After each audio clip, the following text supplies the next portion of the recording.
A number of controversies, including fake Bhutanese refugee scam, Lalita Niwas land scam and the Golden Jalhari debacle, have rocked the nation in recent days. If the Dahal government is fully committed to get to the roots, the investigating CIB team must be given the full authority. The public sentiments want the investigation to be a fair application of law rather than just a witch hunt. The bottom line is that Prime Minister Pushpa Dahal has a great opportunity to enhance his public standing provided his government handles these scams the right way. Good evening, I'm Praram Dahal. Let's begin with the main stories. Majority of airline companies in the country face financial crisis. 10 companies shut down in the past 3 decades. Experts say managerial lapses prevail. Majority of political parties lack the collective decision-making capacity. Hegemony of top leadership makes a mockery of internal democracy. Central bank squeezes concessional loan, women entrepreneurship and agriculture loans slashed by 10 billion rupees. And Son Williams scores a majestic century for Zimbabwe. Kashyap Prajapati's ton for Oman goes in vain in the opening clash of the Super 6 at the World Cup qualifiers. Kosi Province Chief Minister Hikmat Kumar Rai has suggested the province governor to postpone the province assembly meeting until tomorrow. Earlier, Chief Minister Karki, who is now in minority, had furnished his proposal seeking the vote of confidence in the first meeting of the third session of the province assembly. It has been learned that Chief Minister Karki had requested Speaker Baburam Gautam to schedule the province assembly meeting tomorrow afternoon in a telephonic conversation, following which Gautam had informed of taking a decision after holding consultations with the opposition. According to Speaker Gautam, Chief Minister Karki had initially proposed for delaying the meeting by half an hour, again an hour, before requesting for having the meeting entirely postponed for tomorrow. After presenting his proposal and conclusion of the discussions on the proposal, Chief Minister and other ministers had exited the province assembly, following which today's meeting had become uncertain. Speaker Gautam had delayed the meeting for half an hour at 5:20 p.m. Gautam had declined the request of Karki to delay the meeting until Friday. However, Karki said that he would return with data within an hour but failed to return to the province assembly, after which the meeting became uncertain today. The political parties embracing democratic processes should operate on the basis of collective decisions. However, such a practice is barely seen in parties terming themselves democratic in nature. The trend of decisions being taken by the topmost leader of such parties has become a regular practice in recent time. The largest party of the House of Representatives, Nepali Congress, has not held its Central Committee meeting in the past 11 months. National political equation has changed during this period.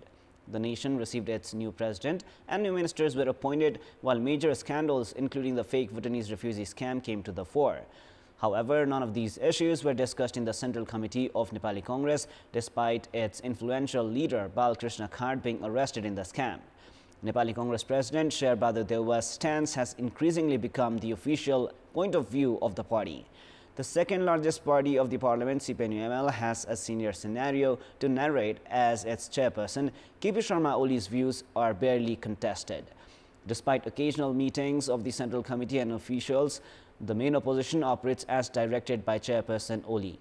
His protection of those alleged of involvement in Yeti, Omni and fake Bhutanese refugee scam have been accepted by the party as well. The scenario is similar with CPN Maoist Center, which is leading the government. Like Nepali Congress, CPN Maoist Center has refrained from holding its Central Committee meeting in the past 8 months. The party operates on the basis of decisions taken by its chairperson and Prime Minister Pushpa Dahal.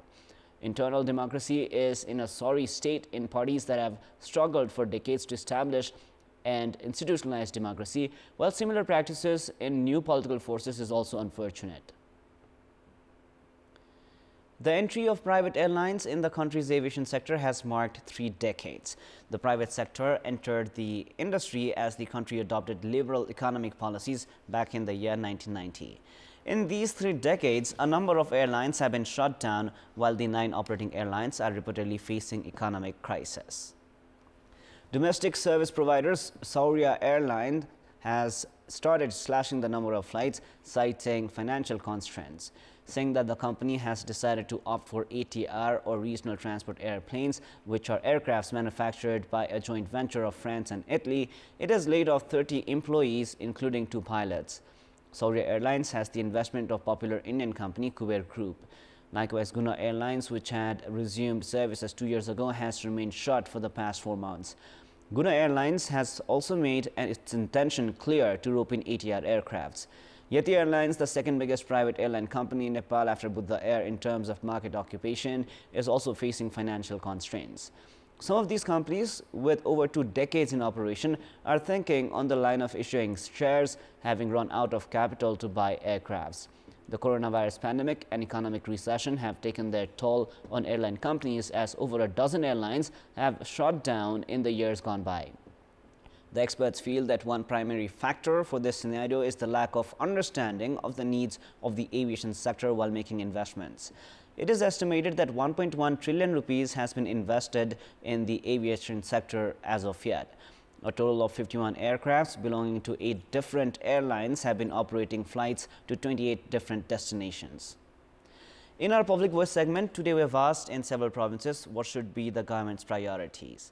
Let us now take a look at what they had to say. Public Voice. एकदमै आधारभूत आवश्यकतामा केन्द्रित रहनुपर्छ सरकार युवाहरूलाई रोजगारको व्यवस्था हुनु पर्यो थोरै काम गरेर धेरै बजेट खर्च गर्ने यस्तो किसिमको नीतिहरू चाहिँ यो सुधार्नु पर्छ कतिपय दाजुभाइहरू विदेशी परेको अवस्था छ त्यसलाई चाहिँ कसरी व्यवस्थापन गर्न सकिन्छ कृषि र पर्यटनको क्षेत्रमा आमूल परिवर्तन गरेर विकास गर्नुपर्दछ विशेष गरी जनताका नभई नहुने जुन प्रमुख प्राथमिकता विषय शिक्षा स्वास्थ्य रोजगारीलाई पहिलो प्राथमिकतामा राखे जुनसुकै कार्यालयहरुमा जाँदाखेरि पनि जनताले दुःख नपाओस् उले चाहिँ सहज तरिकाले सेवा सुविधाहरूले प्राप्त गर्न सकोस् सरकारको त पहिलो प्राथमिकता हो कि अर्थव्यवस्था मजबुत गर्ने गाउँघरमा हस्पिटल गर्दै राम्रो हुन्थ्यो हैन जाने बाटो छैन भने त्यहाँ त बाटो बनाउनु पर्यो स्वास्थ्य शिक्षा रोजगार बाहेक के पनि चाहिन्छ नि जनताको अपेक्षा पनि यही राज्यले दिनुपर्ने सुशासन दिनुपर्छ अब एउटा देशलाई एउटा सिस्टममा गतिमा चलाउनु पर्ने हो सरकारले विशेष गरी शिक्षा स्वास्थ्य र रोजगारीमा विशेष ध्यान दिनुपर्छ विशेष गरी शिक्षालाई चाहिँ फोकस गर्नुपर्छ लोकतन्त्र र संविधानको रक्षा गर्नु पर्यो अब प्राथमिकता भनेको स्वास्थ्य शिक्षा रोजगार शिक्षा स्वास्थ्य र कृषि नै हो भ्रष्टाचार विरुद्ध निर्मम भएर लाग्नुपर्छ सरकारले कृषकहरूलाई कृषि प्रधान बनाउनलाई कृषि विज्ञहरूको चाहिँ सहयोग लिनुपर्ने भयो निजगढको एयरपोर्ट बन्नुपर्ने छ हैन जनताको आय आर्जनको स्थायी उपायहरू अपनाउन सकिने विभिन्न कार्यक्रमहरू सरकारले तय गरेर प्रदेश सरकार संघीय सरकार र स्थानीय तह बीचको सुमधुर सहकार्य हुनु जरुरी छ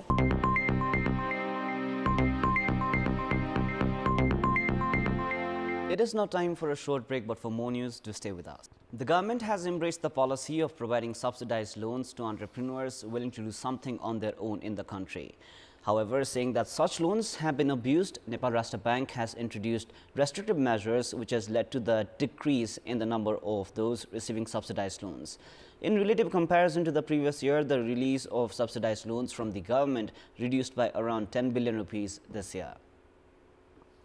The government has been providing subsidized loans under 10 headings for the past 5 years, including agriculture, women entrepreneurs, and academic certificates as collaterals.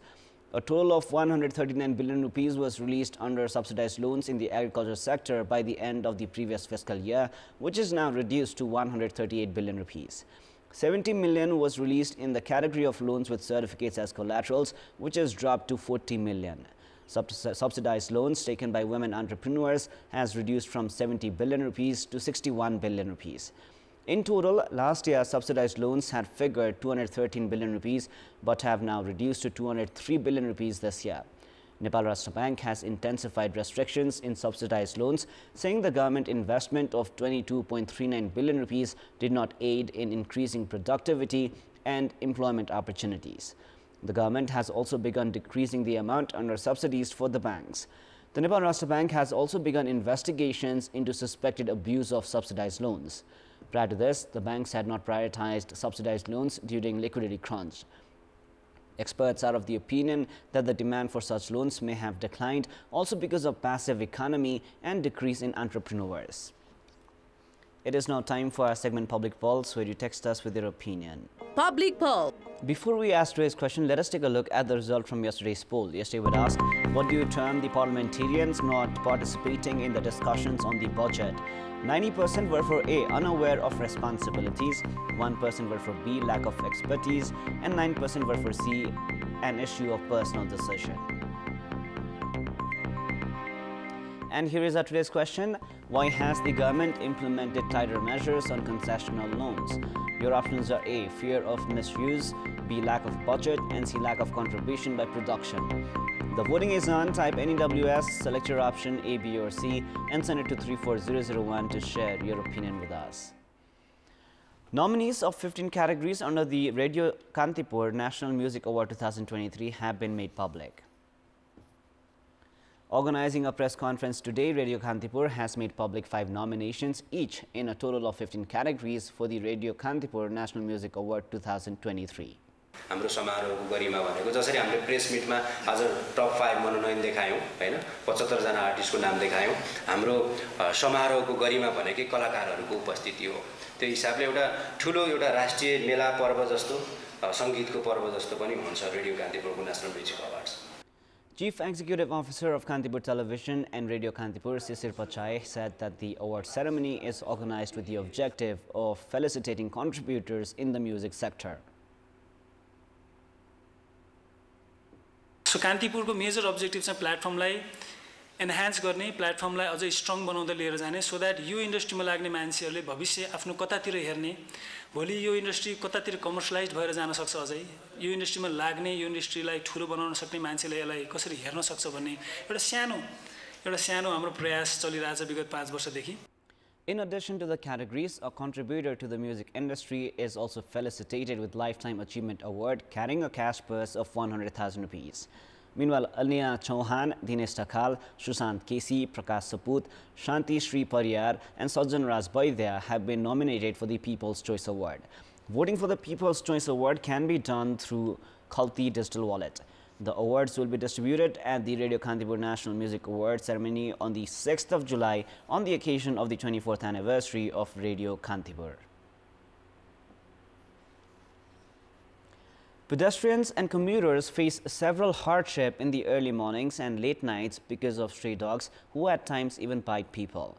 And despite several calls by the local residents, the stray dogs are yet to be managed. According to a study conducted a year ago, there are around 22,000 stray dogs in the Kathmandu metropolis.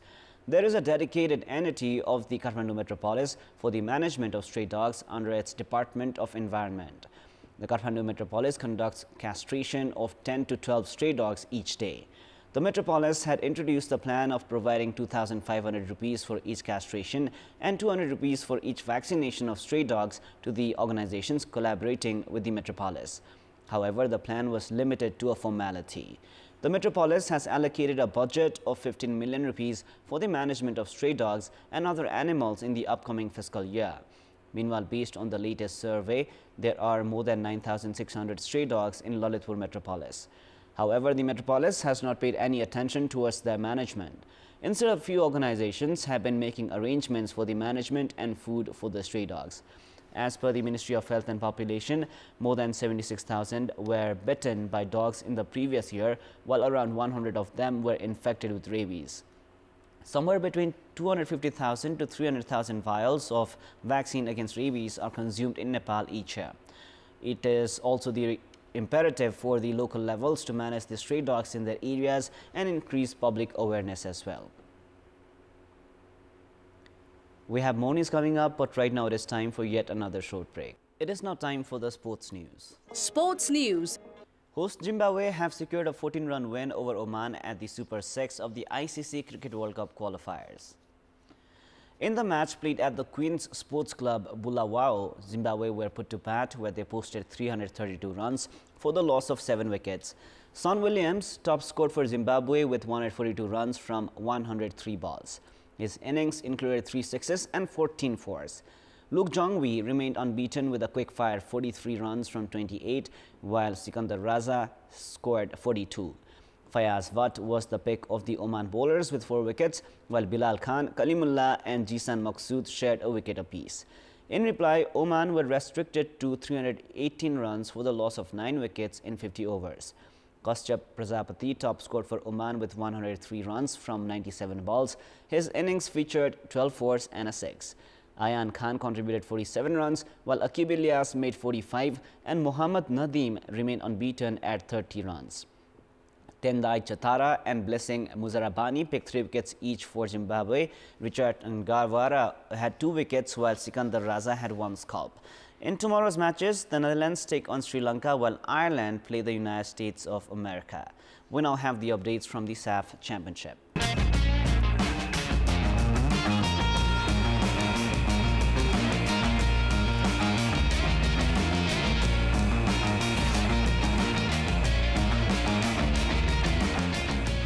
The semi-final lineup at the SAF Championship has been complete as 8-time champions India will take on Lebanon and Bangladesh play Kuwait.